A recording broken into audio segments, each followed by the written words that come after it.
నా బైబిల్ నుండి ఎస్తేరు గ్రంథం 7వ అధ్యాయం. ఎస్తేరు గ్రంథం 7వ అధ్యాయం 3-4 వచనాలు చదువుకున్నాం. 7వ అధ్యాయం 3-4 వచనాలు.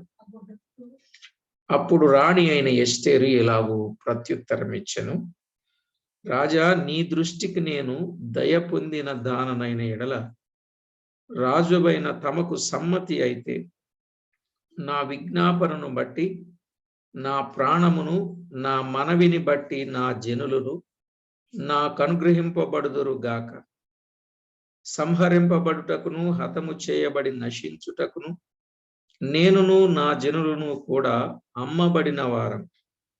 మేము దాసులముగాను దాసురాండ్రముగాను అమ్మబడిన ఎడల నేను మౌనముగా నుందును. ఏలయనగా మా విరోధిని తప్పించుకొనుటకై మేము రాజువగు తమరిని శ్రమపరచుట యుక్తము కాదు. చదవబడిన లేఖనంలో నుండి మనతో మాట్లాడునట్లు ప్రార్థన చేసుకుంటాం. పరిశుద్ధుడవైన మా పరమ తండ్రి, పరమందు ఆసీనుడవైన మా దేవ, నిత్యము స్తుతించబడుచు, కొనియాడబడుచు, ఆరాధించబడుచు, మహిమపరచబడుచున్న మా ప్రియ ప్రభువా, మీకు స్తోత్రములు చెల్లిస్తున్నాం. చదవబడిన లేఖన భాగమును దీవించండి. మా అందరితో మీరు మాట్లాడండి. మీ వాక్యములో ఉన్న వాస్తవిక సత్యాలు మాకు బయలుపరచమని, మమ్మను చక్కని భక్తి జీవితములో, విశ్వాస జీవితములో, ఆత్మీయ జీవితములో మమ్మను మీరు నడిపించమని కోరుచు మా ప్రభువైన యేసుక్రీస్తు అమూల్యమైన నామమున ప్రార్థించి వినయులమై వేడుచు ఉన్నాము తండ్రి, ఆమేన్. ప్రభునందు ప్రియులారా, మనం చదువుకున్న ఈ వచన భాగంలో రాణి అయిన ఎస్తేరు రాజు దగ్గరికి వచ్చి రాజుతో మాట్లాడుచున్న మాట, నీ దృష్టికి నేను దయ పొందిన దాననైన ఎడల, నీ దృష్టికి నేను దయ పొందిన దాననైన ఎడల. ఆ మాట గుర్తుపెట్టుకోండి. దయ పొందడం ఏమిటండి? రాణి, రాజు ఎంతో, రాణి అంతే కదా. కానీ ఇప్పుడు రాజుగారి దయ పొందాలని అనుకోవడంలో ఆమె యొక్క తగ్గింపు స్వభావం కనబడుతుంది కదండి. ఆమె యొక్క తగ్గింపు స్వభావం కనబడుతుంది. మరొక మాట, నా విజ్ఞాపనను బట్టి నా ప్రాణమును నా మనవిని బట్టి నా జనులను నాకు అనుగ్రహింపబడుదురుగాక. అంటే నా విజ్ఞాపన, నా ప్రాణం, నా మనవి, తాను తగ్గించుకొని దేవుని సన్నిధిలో తన ప్రాణం కొరకు, తన ప్రజల కొరకు మనవి చేస్తుంది. 3వ మాట, 4వ వచనం, సంహరింపబడుటకును హతము చేయబడి నశించుటకును నేనును నా జనులను కూడా అమ్మబడిన వారం. నేనును నా జనులను అమ్మబడిన వారం. అమ్మబడుట అనేది ఎవరో పైన బాసులు ఉన్నట్టు, ఈమె దాసురాలు అన్నట్లు ఇందులో కూడా తగ్గింపు అనేది కనబడుతుంది కదండి. తగ్గింపు కనబడుతుంది. అమ్మబడిన వారం, మేము అమ్మబడిన వారం. రాణి అసలు ఆ పదాలు పలకకూడదు, కానీ తాను ఎంత తగ్గించుకుంటుందో చూడండి. ఇక 4వదిగా, మేము మీ దాసులముగాను దాసురాండ్రముగాను. దాసులము, దాసురాండ్రము అనే మాటలో అక్కడ కూడా తగ్గింపు కనబడుతుంది. ప్రియులారా, మీరు గమనించాలి. దాసులము దాసురాండ్రము అంటే అందులో కూడా ఏం కనపడుతుందండి? వాస్తవానికి ఈమె బాసే, కానీ ఇప్పుడు దాసురాలము అని మాట్లాడచ్చు. ఆమె ఎంతో తగ్గించుకున్నట్లుగా చూస్తున్నాం. మరొక విషయాన్ని మనం ఆలోచన చేస్తే 8వ అధ్యాయం 3వ వచనం, 8వ అధ్యాయం 3వ వచనం, మరియు ఎస్తేరు రాజు ఎదుట మనవి చేసుకొని అతని పాదముల మీద పడి, అతని పాదముల మీద పడి, అతని పాదముల మీద పడి అనే మాట కూడా దేనిని సూచిస్తుంది? తగ్గింపును సూచిస్తుంది. ప్రియులారా, ఒకటి నీ దయ కావాలి అని కోరింది కదా, నీ దృష్టికి నేను దయ పొందిన దాననైనా. ఎంత తగ్గింపో చూడండి. రాజు దయ కోరినట్లుగా చూస్తాం. రెండవది, నా విజ్ఞాపన, నా ప్రాణం, నా జనుల ప్రాణం, అక్కడ తగ్గింపు కనబడుతుంది. అమ్మబడిన వారం, అమ్మబడిన వారం, అక్కడ తగ్గింపు కనబడుతుంది. దాసులము దాసురాండ్రము, దాసులము దాసురాండ్రము, అక్కడ తగ్గింపు కనబడింది. 8వ అధ్యాయం 3వ వచనం, అతని పాదముల మీద పడి, అక్కడ కూడా తగ్గింపు కనబడింది. ప్రియులారా, ఈ విషయాలు మనము స్పష్టంగా ఆలోచన చేయాలి. ఆమె ఎంత తగ్గించుకుందో చూడండి. ఒక రాజు భార్య, ఓ రాణి ఎంత తగ్గించుకున్నదో గమనిస్తున్నాం. నిజంగా మీరు చెప్పండి, ఏ రాణి అయినా ఇంత తగ్గింపు కలిగి ఉంటారా? రాణి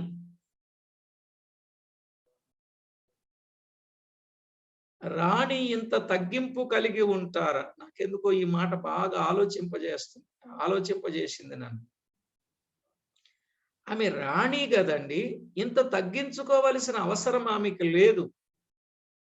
రాజుగారిలో సగభాగం ఆమె, అవునా కదా?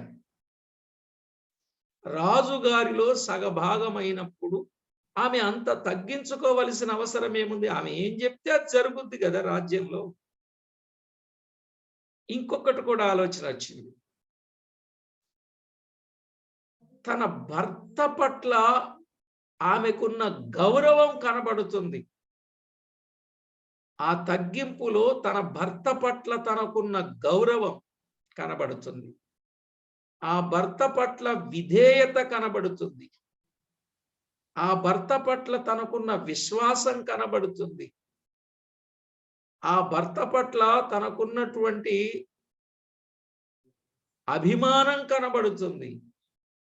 ఆ భర్త పట్ల తనకున్న ప్రేమ కనబడుతుంది. ఇక నేను ఈవేళ ఈ మాటలన్నీ చాలా చెప్పగలను అనిపిస్తుంది నాకైతే.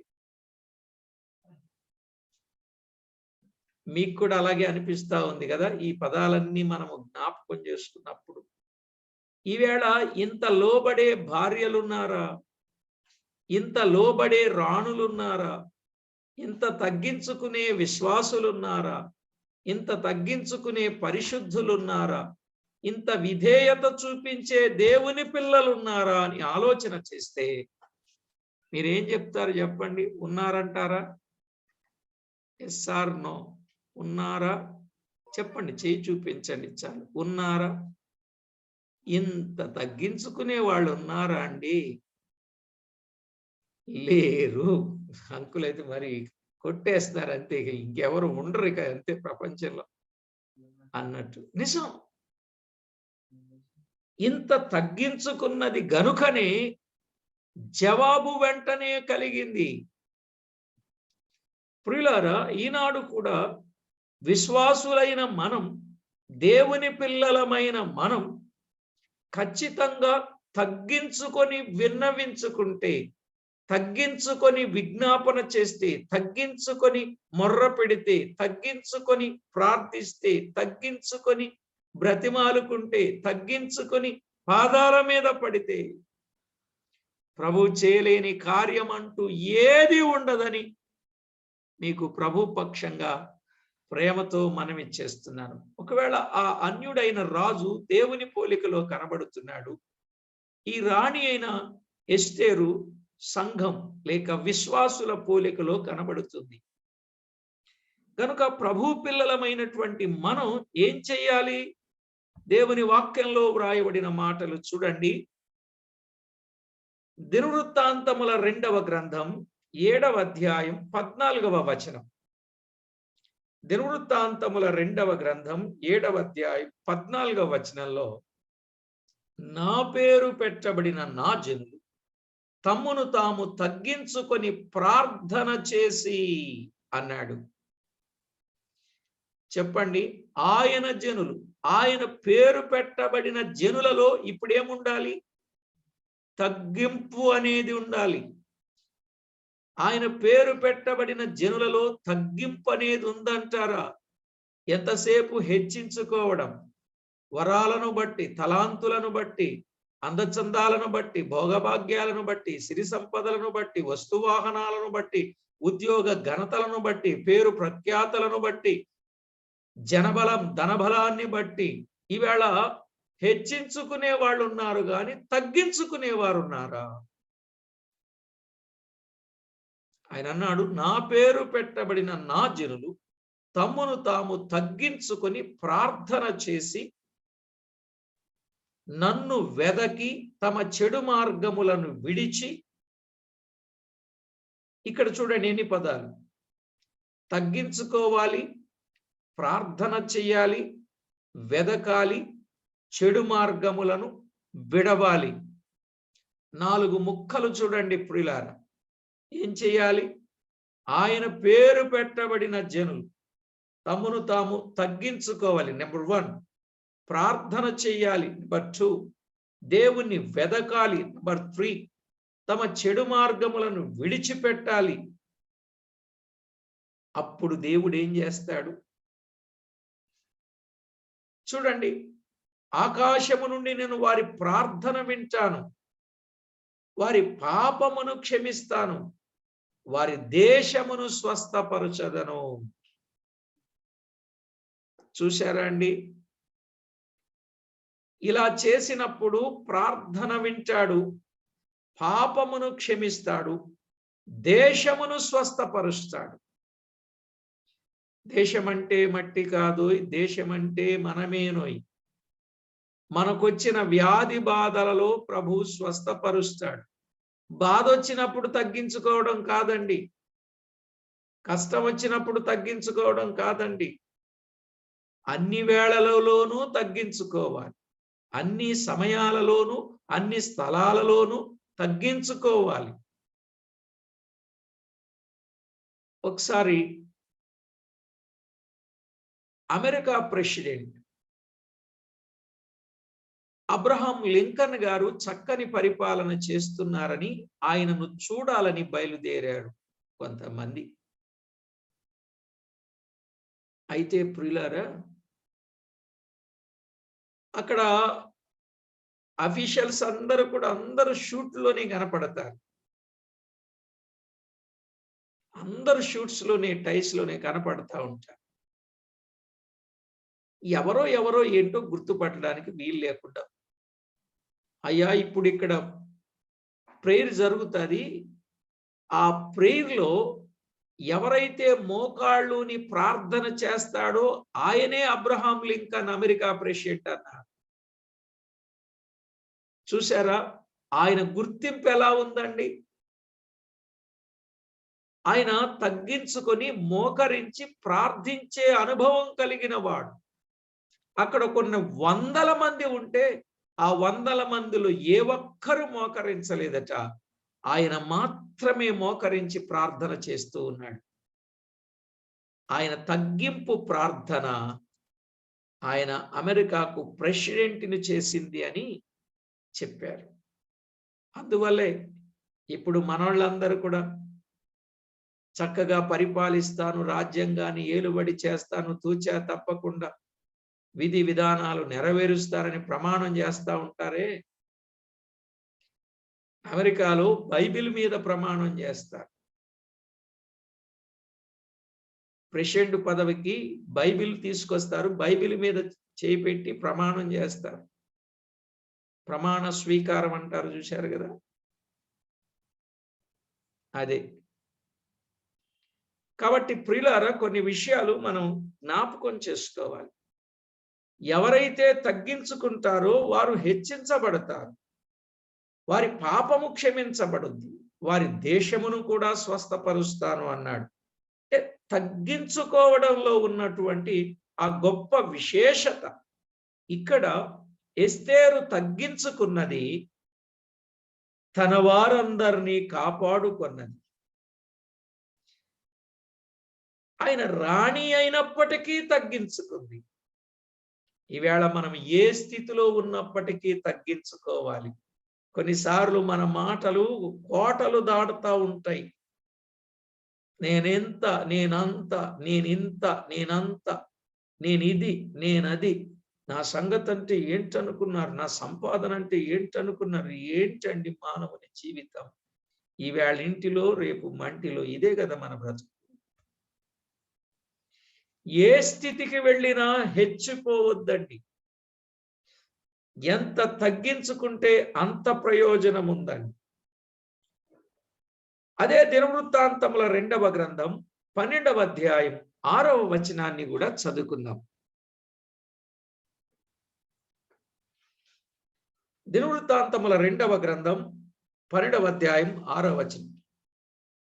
అప్పుడు ఇశ్రాయేలీయుల అధిపతులను రాజును తమ్మును తాము తగ్గించుకొని యెహోవా న్యాయస్థుడని ఒప్పుకొనిరి. ఎవరెవరు తగ్గించుకున్నారండి? ఎవరెవరు తగ్గించుకున్నారు? ఇశ్రాయేలీయుల అధిపతులు, రాజు తమ్మును తాము తగ్గించుకున్నారు. ఏమండి? రాజుగారు తగ్గించుకున్నారు, అధిపతులు తగ్గించుకున్నారు. అందుకే దేవుడు వారి పక్షంగా గొప్ప కార్యము చేసినట్లుగా చూస్తాం.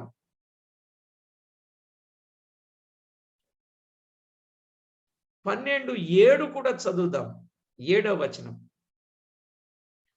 వారు తమ్మును తాము తగ్గించుకొనుట యెహోవా చూచెను అనే మాట చూస్తున్నాం. వారు తగ్గించుకోవడం ఎవరండి? రాజు గాని అధిపతులు గాని తగ్గించుకోవడం ఎవరు చూచారు? యెహోవా చూచాడు. నేను ఇక్కడ ఒక మాట చెప్పాలనుకుంటున్నానండి. తగ్గించుకునే వారిని చూస్తున్నాడు, హెచ్చించుకునే వారిని చూస్తున్నాడు, లోబడే వారిని చూస్తున్నాడు, ఏమండి, అదిరిపడే వారిని చూస్తున్నాడు, విధేయత కలిగిన వారిని చూస్తున్నాడు, అవిధేయత కలిగిన వారిని చూస్తున్నాడు.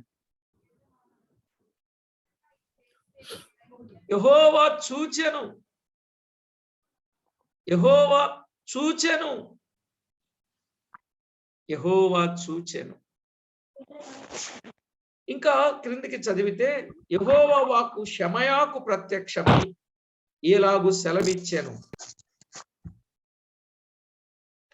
వారు తమ్మును తాము తగ్గించుకొనిరి గనుక నేను వారిని నాశనము చేయక షీషకు ద్వారా నా ఉగ్రతను యెరూషలేము మీద కుమ్మరింపక త్వరలోనే వారికి రక్షణ దయచేసెదను.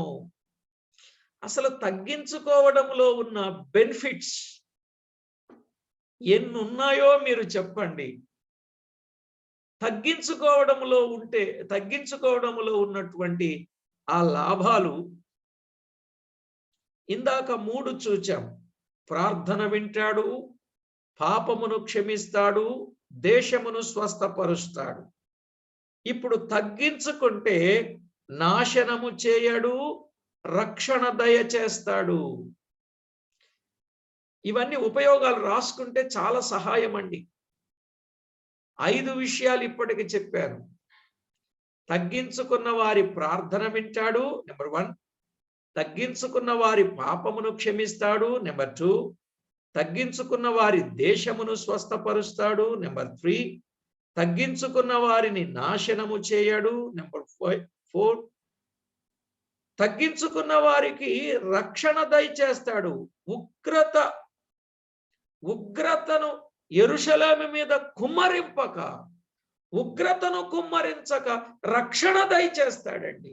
నాశనమును అనుగ్రహింప చేయక రక్షణ దయచేస్తాడండి. ఎవరికి? తగ్గించుకున్న వారికి. అదే దినవృత్తాంతముల 2వ గ్రంథం 12:12 కూడా చదువుదామా? 12:12.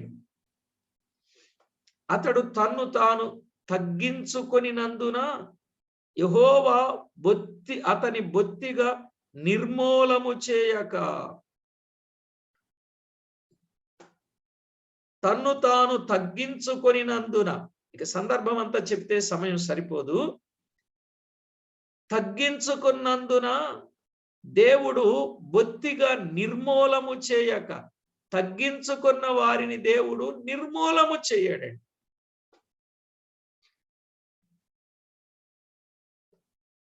ఆరవ సంగతి, తగ్గించుకున్న వారిని దేవుడు నిర్మూలము చేయడు.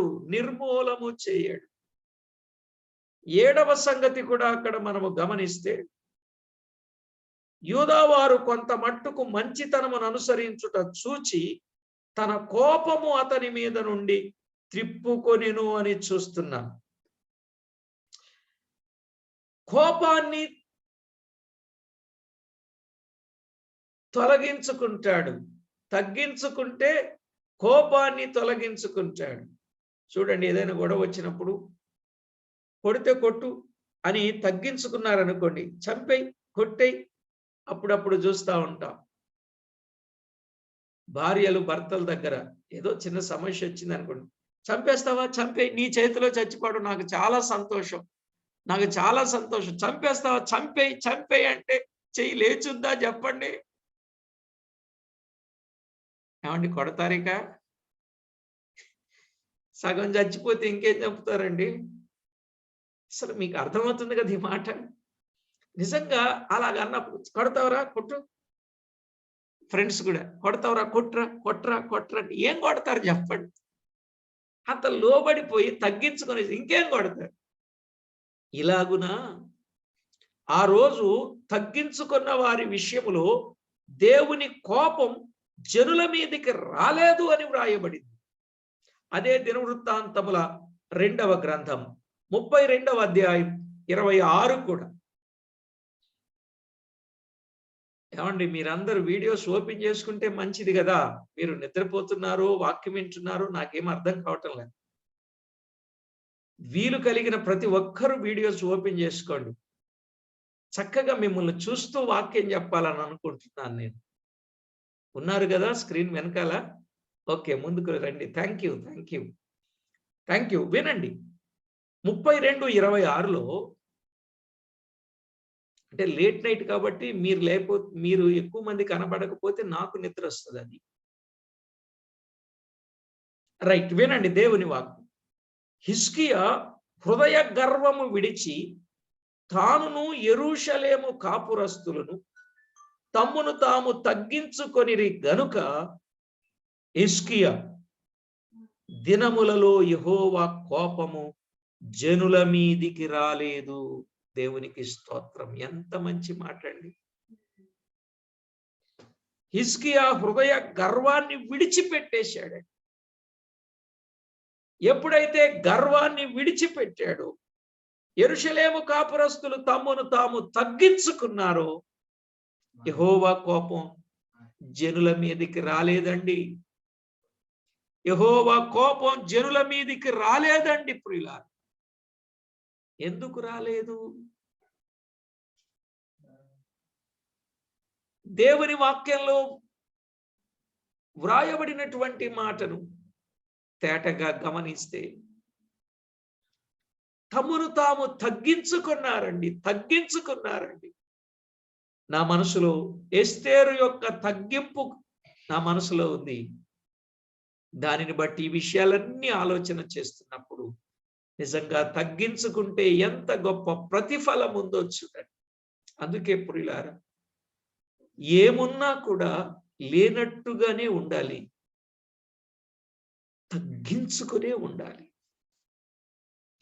ప్రతి ఒక్కరూ ఎంత తగ్గించుకుంటే అంత మంచిది అని ప్రభు పేరట మీకు మనవి చేస్తున్నాను.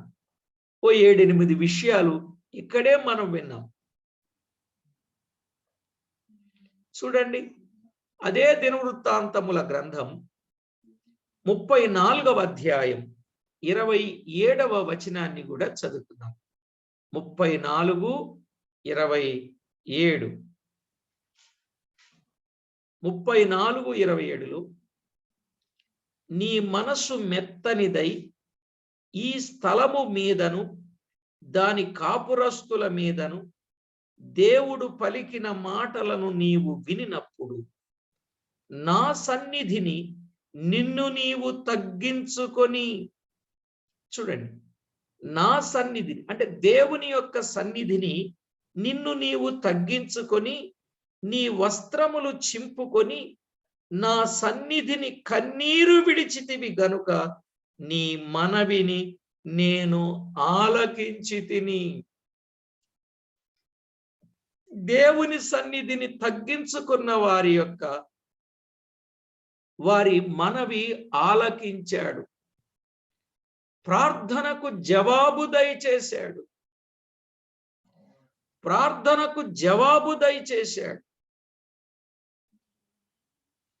ప్రియులారా, ఎంత చక్కని విషయమో చూడండి. ప్రార్థనకు జవాబులు వచ్చినట్టుగా కన్నీటిని తగ్గించుకొని కన్నీరు విడిచినప్పుడు, తగ్గించుకొని వస్త్రములు చింపుకున్నప్పుడు, తగ్గించుకొని మనవి చేసినప్పుడు దేవుడు ఆలకించాడు. ఈవేళ తగ్గింపులో ఎంత గొప్ప విశేషమున్నదో ఆలోచన చేయండి. ఇక దానియేలు గ్రంథం 10వ అధ్యాయం 12వ వచనంలో కూడా, దానియేలు గ్రంథం 10వ అధ్యాయం 12వ వచనములో, అప్పుడతడు దానియేలు భయపడకుము, నీవు తెలుసుకొనవలెనని నీ మనసును అప్పగించి దేవుని ఎదుట నిన్ను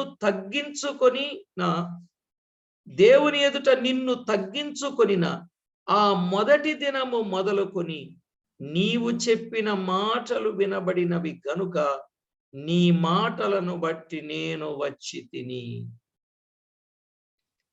దేవుని సన్నిధిని తగ్గించుకున్నాడు, మనసు అప్పగించుకున్నాడు, దేవుని ఎదుట తగ్గించుకున్నాడు. దేవుని దూతయే దిగి వచ్చినట్లుగా చూస్తున్నాం.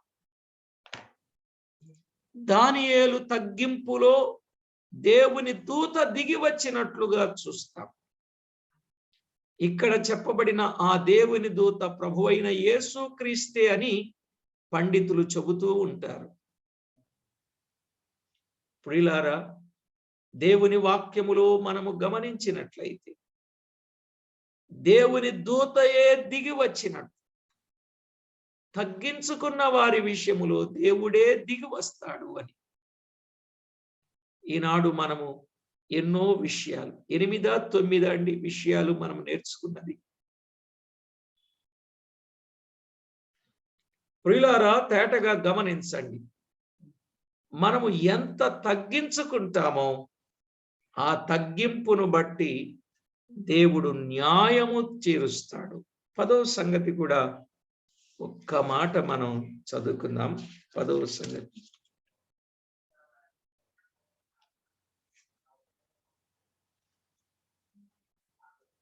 లూకా సువార్త 18వ అధ్యాయం 1వ వచనము నుండి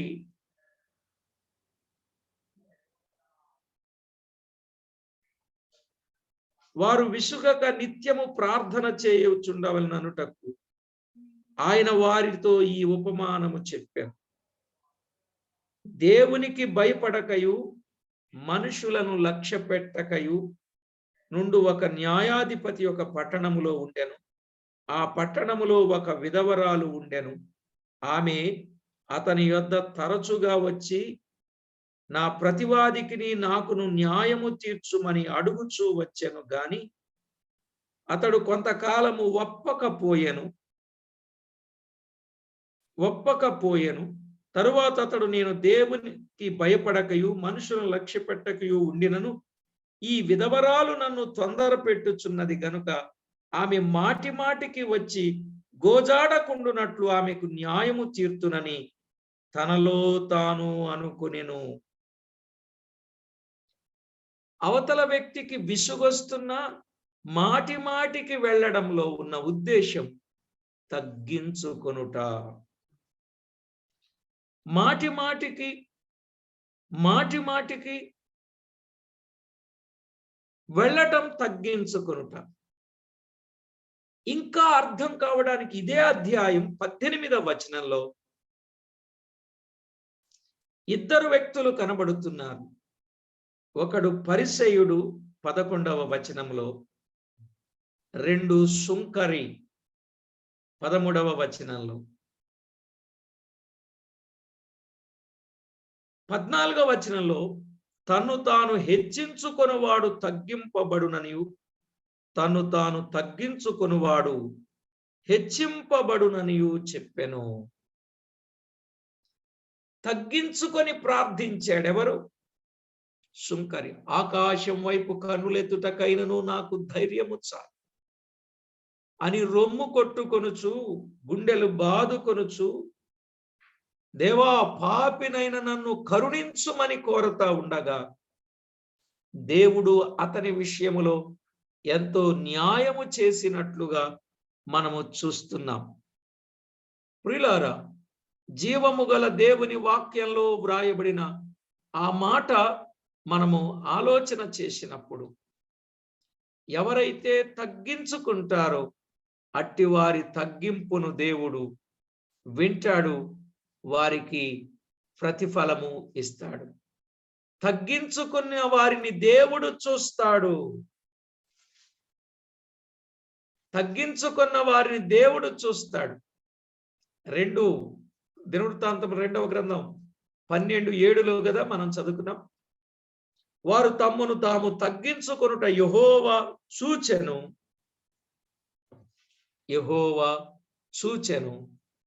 యెహోవా దూతను పంపెను, యెహోవా వారిని రక్షించెను.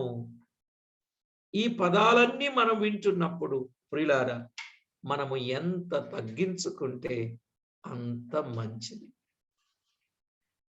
కొంతమందివి మాటలు తగ్గించుకున్నట్టుంటాయి కానీ చేతలు తగ్గించుకున్నట్టుండవు. కొంతమందివి చేతలు తగ్గించుకున్నట్టుంటాయి కానీ మాటలు తగ్గించుకున్నట్టుగా ఉండవు. గమనించారా మీరు మనుషుల్ని? మనము మాటల్లోనైనా చేతల్లోనైనా కార్యాల్లోనైనా క్రియలలోనైనా పగలైనా రాత్రైనా ప్రభు సన్నిధిలోనైనా వెలుపలైనా ఎప్పుడూ మనము తగ్గించుకొని ఉండడం మూలాన మనము హెచ్చించబడతాం. సరే, ఏది ఏమైనా ఎస్తేరు ఎంత తగ్గించుకుందో అంతగా తన ప్రజలను రక్షించుకోగలిగింది, తన ప్రాణమును రక్షించుకోగలిగింది. ఈవేళ మనం కూడా తగ్గించుకొని మన ప్రాణమును మన ప్రజలను రక్షించుకునే వారముగా ఉండాలని ప్రేమతో మీకు మనవి చేస్తున్నాను. బహుశా అన్ని చెప్పక్కర్లేదు కదండి. తగ్గించుకుంటే ప్రార్థన వింటాడు, తగ్గించుకుంటే పాపాన్ని క్షమిస్తాడు, తగ్గించుకుంటే స్వస్థపరుస్తాడు, తగ్గించుకుంటే ఆయన చూస్తాడు, తగ్గించుకుంటే నాశనం నుండి తప్పిస్తాడు, తగ్గించుకుంటే రక్షిస్తాడు, తగ్గించుకుంటే ప్రతిఫలాలు ఇస్తాడు, తగ్గించుకుంటే హెచ్చిస్తాడు. ఇక చాలా సంగతులు చెప్పాడు. కనుక మన జీవితంలో ఎంత ఎత్తు ఎదిగినా .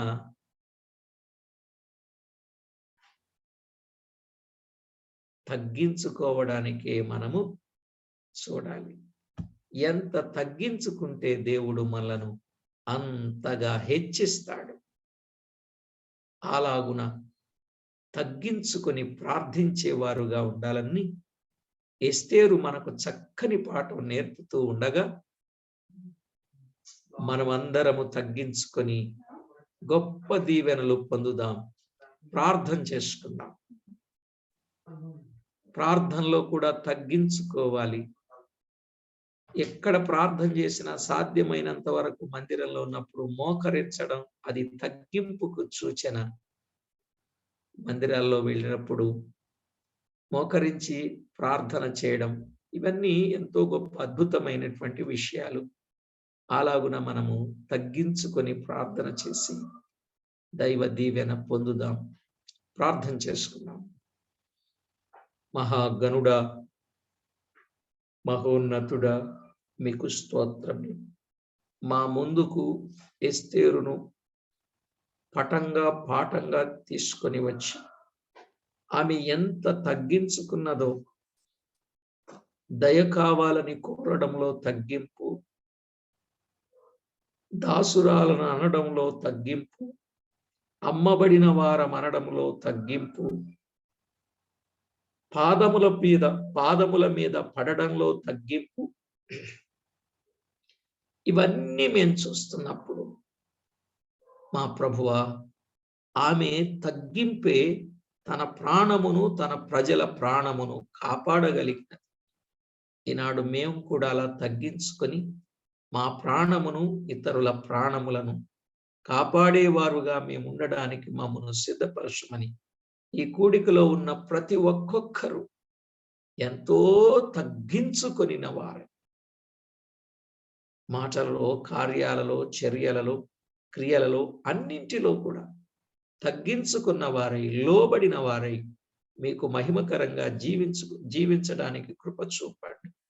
మా ప్రభువా, యేసుక్రీస్తు ఎంత తగ్గించుకున్నారు, మరణము పొందునంతగా, అనగా శిలువ మరణము పొందునంతగా ఆయన తగ్గించుకున్నారు. ఆయనే మాకు గొప్ప మాదిరి. అలాంటి ఫిలిప్పీ పత్రికలో వ్రాయబడిన వచనాల ప్రకారంగా మా ప్రభువును పోలికగా తీసుకుని మమ్మును మేము తగ్గించుకొని మిమ్మును మేము హెచ్చించున్నట్లు సిద్ధపరచండి. మేము దినదినము తగ్గవలసి ఉన్నది, మీరు దినదినము హెచ్చవలసి ఉన్నది. అలాగున మేము తగ్గించుకొని మిమ్మును హెచ్చించు వారముగా సిద్ధపరచమని కోరుచు మా ప్రభు అయిన క్రీస్తు యేసు నామమున స్తోత్రము చెల్లించి ప్రార్థించి వినులమై వేడుచూ ఉన్నాము తండ్రి. ఆమేన్.